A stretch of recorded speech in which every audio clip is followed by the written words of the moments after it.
Chapter 7. Ammon finds the land of Lehi-Nephi, where Limhi is king. Limhi's people are in bondage to the Lamanites. Limhi recounts their history. A prophet, Abinadi, had testified that Christ is the God and Father of all things. Those who sow filthiness reap the whirlwind, and those who put their trust in the Lord will be delivered. About 121 BC. And now it came to pass that after King Mosiah had had continual peace for the space of 3 years, he was desirous to know concerning the people who went up to dwell in the land of Lehi-Nephi, or in the city of Lehi-Nephi. For his people had heard nothing from them from the time they left the land of Zarahemla. Therefore they wearied him with their teasings. And it came to pass that King Mosiah granted that 16 of their strong men might go up to the land of Lehi-Nephi, to inquire concerning their brethren. And it came to pass that on the morrow they started to go up, having with them one Ammon, he being a strong and mighty man, and a descendant of Zarahemla, and he was also their leader. And now they knew not the course they should travel in the wilderness, to go up to the land of Lehi-Nephi. Therefore they wandered many days in the wilderness, even 40 days did they wander. And when they had wandered 40 days, they came to a hill, which is north of the land of Shilom, and there they pitched their tents.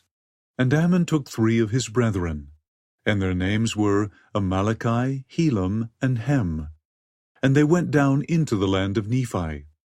And behold, they met the king of the people who were in the land of Nephi, and in the land of Shilom, and they were surrounded by the king's guard, and were taken, and were bound, and were committed to prison.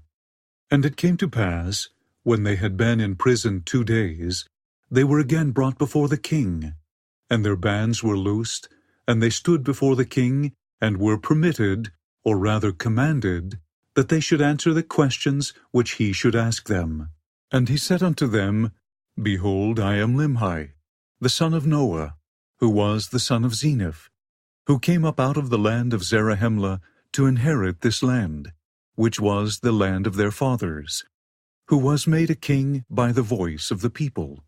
And now I desire to know the cause whereby ye were so bold as to come near the walls of the city, when I myself was with my guards without the gate. And now for this cause have I suffered that ye should be preserved, that I might inquire of you, or else I should have caused that my guards should have put you to death. Ye are permitted to speak. And now when Ammon saw that he was permitted to speak, he went forth and bowed himself before the king. And rising again he said, O king, I am very thankful before God this day that I am yet alive, and am permitted to speak. And I will endeavor to speak with boldness. For I am assured that if ye had known me, ye would not have suffered that I should have worn these bands. For I am Ammon, and am a descendant of Zarahemla, and have come up out of the land of Zarahemla to inquire concerning our brethren, whom Zeneph brought up out of that land. And now it came to pass that after Limhi had heard the words of Ammon, he was exceedingly glad, and said, Now I know of a surety that my brethren who were in the land of Zarahemla are yet alive. And now I will rejoice, and on the morrow I will cause that my people shall rejoice also. For behold, we are in bondage to the Lamanites, and are taxed with a tax which is grievous to be borne. And now behold, our brethren will deliver us out of our bondage, or out of the hands of the Lamanites, and we will be their slaves. For it is better that we be slaves to the Nephites than to pay tribute to the king of the Lamanites. And now King Limhi commanded his guards that they should no more bind Ammon nor his brethren, but caused that they should go to the hill which was north of Shilom, and bring their brethren into the city, that thereby they might eat, and drink, and rest themselves from the labors of their journey. For they had suffered many things. They had suffered hunger, thirst, and fatigue. And now it came to pass on the morrow that King Limhi sent a proclamation among all his people, that thereby they might gather themselves together to the temple, to hear the words which he should speak unto them. And it came to pass, that when they had gathered themselves together, that he spake unto them in this wise, saying, O ye my people, lift up your heads and be comforted.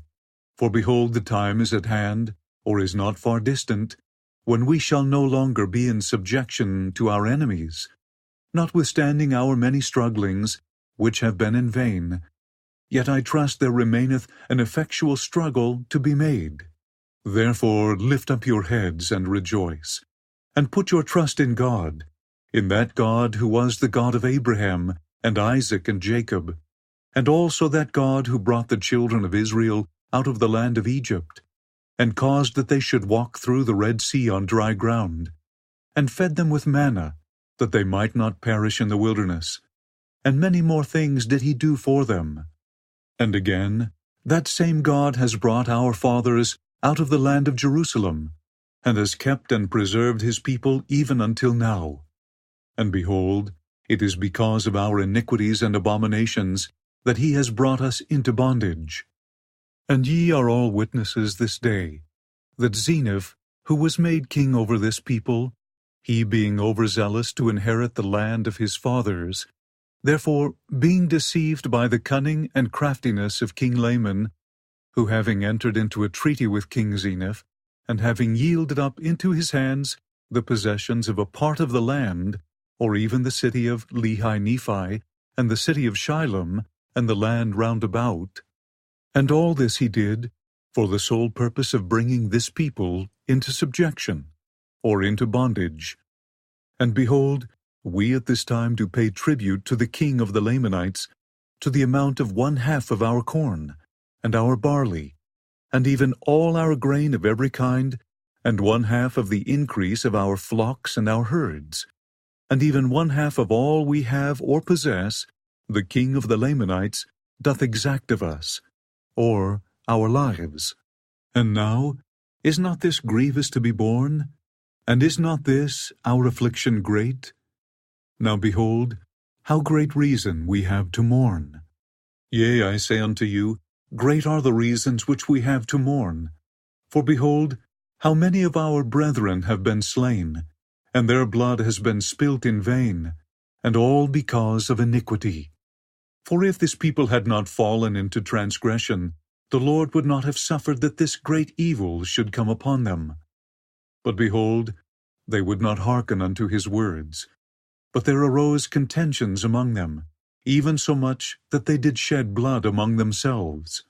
And a prophet of the Lord have they slain, yea, a chosen man of God, who told them of their wickedness and abominations, and prophesied of many things which are to come, yea, even the coming of Christ. And because he said unto them that Christ was the God, the Father of all things, and said that he should take upon him the image of man, and it should be the image after which man was created in the beginning. Or in other words, he said that man was created after the image of God, and that God should come down among the children of men, and take upon him flesh and blood, and go forth upon the face of the earth. And now, because he said this, they did put him to death. And many more things did they do, which brought down the wrath of God upon them. Therefore, who wondereth that they are in bondage, and that they are smitten with sore afflictions? For behold, the Lord hath said, I will not succor my people in the day of their transgression, but I will hedge up their ways, that they prosper not. And their doings shall be as a stumbling block before them. And again he saith, If my people shall sow filthiness, they shall reap the chaff thereof in the whirlwind, and the effect thereof is poison. And again he saith, If my people shall sow filthiness, they shall reap the east wind, which bringeth immediate destruction. And now behold, the promise of the Lord is fulfilled, and ye are smitten and afflicted. But if ye will turn to the Lord with full purpose of heart, and put your trust in him, and serve him with all diligence of mind, if ye do this, he will, according to his own will and pleasure, deliver you out of bondage.